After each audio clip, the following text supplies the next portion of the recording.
Curhat tukang jagal OPM sebelum membelot ke NKRI, 1,5 tahun dibiarkan para panglima KKB di hutan. Curahan hati mantan tukang jagal OPM yang kini memutuskan kembali ke pangkuan NKRI. Dengan demikian, dalam periode 2 bulan ini, sudah 2 tukang jagal OPM yang menyerahkan diri. Sebelumnya ada nama Setam Syame. Setam diketahui merupakan satu di antara anggota OPM yang melakukan penyerangan terhadap pos Koramil Kisor pada Media 2021. Penyerangan pos Ramil Kisor tersebut dilakukan oleh OPM kelompok Goliat Tabuni oleh sekitar 50 orang yang telah mengakibatkan 4 orang personel TNI AD gugur. Terbaru, seorang tukang jagal OPM berinisial JS menyusul menyerahkan diri.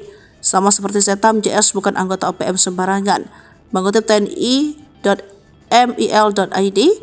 JS tergabung dalam Batalion Kemundan Raya Kodam 4 Sorong Raya. Dia merupakan buronan yang telah menyerang anggota Koramil Aifat 180902. JS saat dimintai keterangan mengakui pernah melakukan serangan tersebut. Kala itu ia sedang dalam kondisi mabuk. Setelah beraksi, ia kemudian melarikan diri ke rumah. Lantaran takut, ia pun lari ke hutan Ainon untuk bersembunyi dan bergabung dengan kelompok OPM.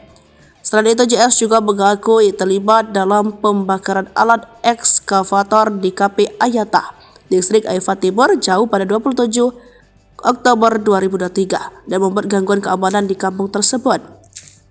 Namun JS mengaku selama kurang lebih 1,5 tahun di hutan, ia merasa tidak nyaman. Para pimpinan OPM tempat ia bergabung dianggap bukanlah sosok yang baik. Sebab itu saya melarikan diri dari sana dan mendatangi markas TNI untuk menyerahkan diri. Saya ingin kembali ke NKRI, kata JS. Selanjutnya JS ingin bertanggung jawab atas kesalahan yang sudah ia perbuat. Ia juga ingin memperbaiki keluarga dan kehidupan selanjutnya.